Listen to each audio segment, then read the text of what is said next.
বিসমিল্লাহির রহমানির রহিম।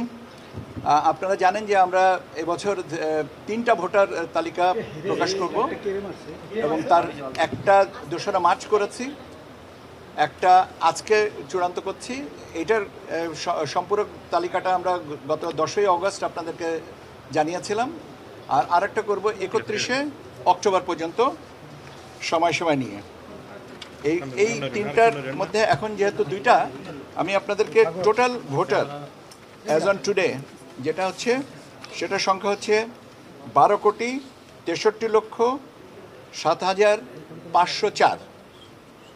আমি আবার বলছি, 12,63,07,504 জন আমাদের এই ভোটার তালিকায় আজ পর্যন্ত অন্তর্ভুক্ত। আমি আপনাদের সাথে যখন হ্যাঁ, মোট ভোটারের সংখ্যা হচ্ছে 12 কোটি, আপনার 12,63,07,504 জন। আমি আপনাদেরকে যখন গত 10ই অগস্ট যখন আপনাদের সাথে কথা বলেছিলাম, তখন আমি বলেছিলাম যে আমাদের মোট ভোটারের সংখ্যা হচ্ছে 12,61,70,900। স্বাভাবিকভাবে প্রশ্ন উঠতে পারে, আপনাদের কৌতূহল থাকার স্বাভাবিক, যে বাড়লো কেন। এটা আমাদের যখন আমরা প্রকাশ করি খসড়াটা, তার পরবর্তীতে যে একটা অন্তর্ভুক্তি হয়েছেন 1,37,642 জন।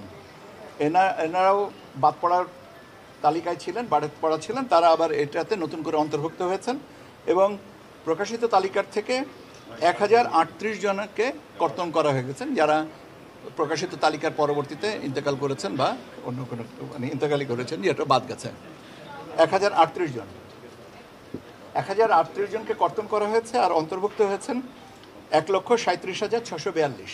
তার মানে দেখা যাচ্ছে যে আমরা যে বাদ পড়া ভোটারের কথা যেটা বলেছিলাম, তারপরেও অনেকে বাদ গেছিলেন, কিন্তু এখন উৎসাহিত হচ্ছেন এবং নতুনভাবে ভোটার তালিকায় অন্তর্ভুক্ত হচ্ছেন।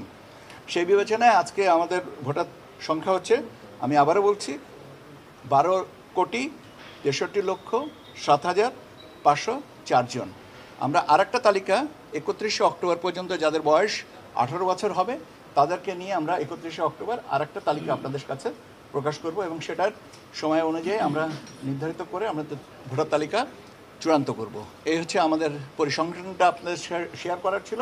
আমার মনে হয় যে এটা আপনাদের মাধ্যমে সবাই জেনেছেন এবং আপনাদেরকে অনেক ধন্যবাদ। নারী পুরুষের সংখ্যাটা ঠিক আছে, এটা থ্যাংক ইউ। পুরুষের সংখ্যা হচ্ছে অ্যাজ অন টুডে যে 12,63,00,000 বললাম, সেই হিসাবে 6,41,455। পুরুষ ভোটারের সংখ্যা হচ্ছে 6,41,455। মহিলা ভোটারের সংখ্যা হচ্ছে 6,22,05,819। 6,22,05,819 জন মহিলা, আর হিজড়া বা তৃতীয় লিঙ্গের 1,230। এই মিলিয়ে হচ্ছে 12,63,07,504। ঠিক আছে। আপনি যেটা জিজ্ঞেস করেছেন আরপিওর ব্যাপারটা, আরপিও আজকে ভোটার তালিকার সাথে আরপিওটাকে সংযুক্ত না করলে আমি বেশি খুশি হব, কেন ওইটা নিয়ে আপনাদেরকে আমি পরে আবার ব্রিফ করব। আপনাদেরকে ধন্যবাদ।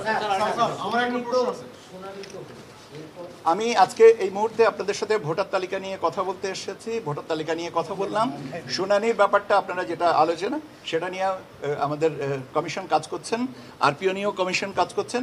এই ব্যাপারে আমি আপনাদেরকে, আমরা তো বলেছে যে সেপ্টেম্বর মাস থেকে আমি আপনাদেরকে আমাদের কমিশন থেকে এবং সচিবালয় থেকে আমরা নিয়মিতভাবে আপনাদের সাথে কথা বলবো, যাতে এই প্রশ্নগুলো আমরা সাপ্লিমেন্টারি প্রশ্নগুলো হিসেবে নিতে পারি। এটা আমাদের কাছে, এটা ঠিক এই মুহূর্তে আমার কাছে নাই। তবে আপনি যেটা বলেছেন যে এটা নিয়ে আজকে সকালে একটা সেমিনার ছিল, সেখানে আমরা গেছিলাম এবং সেখানের কিছু প্রস্তাবনা আসবে, সেই প্রস্তাবনার আলোকে আমরা এটা ব্যবস্থাটা নিব।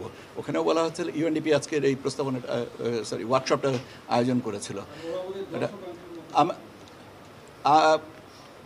দেখেন, আপনি যে বললেন যে বোধ হয় আর সুনির্দিষ্ট প্রস্তাবের ভিতরে একটা গ্যাপ আছে, আমরা ওই গ্যাপটা পর্যন্ত একটু অপেক্ষা করি, বোধহয় নিয়ে না করে একটু সুনির্দিষ্ট প্রস্তাবটা আসুক।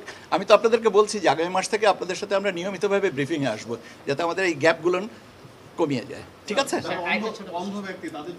ভাই, একই কথা তো। দৃষ্টি প্রতিবন্ধীদের ব্যাপারেও যে ভোটের ব্যবস্থা আছেন, তারা একজন সহযোগী নিয়ে যান।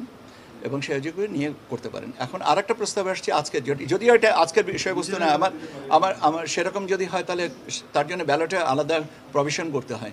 আমরা সেগুলো নিয়ে আলোচনা করবো, প্রস্তাবটা আসুক, তার পরবর্তীতে কতটুকু সম্ভব হবে কতটুকু সম্ভব হবে না এটাও তো আমাদের পর্যালোচনার ব্যাপার। সব প্রস্তাবিত সময়ের প্রেক্ষাপটে, অর্থের প্রেক্ষাপটে, বাস্তবতার প্রেক্ষাপটে তো গ্রহণযোগ্য, বাট আমরা চেষ্টা করবো যতটুকু ওদেরকে সহনশীলতার পর্যায়ে আনা। এটা পরিসংখ্যানগত বিশ্লেষণ, এই পরিসংখ্যানগত বিশ্লেষণগুলো এখনও করিনি, আমি সংখ্যাগত বিশ্লেষণটা দিলাম। এরপরে আপনার এটার ডিসপারশন, স্ট্যান্ডার্ড ডেভিয়েশন, মিন ভেরিয়েশনগুলো আমরা যখন আলোচনাটা করব তখন আপনার প্রশ্নের উত্তরটা বোধহয় আরও দেওয়া সহজ হবে। অনেক ধন্যবাদ আপনাদেরকে।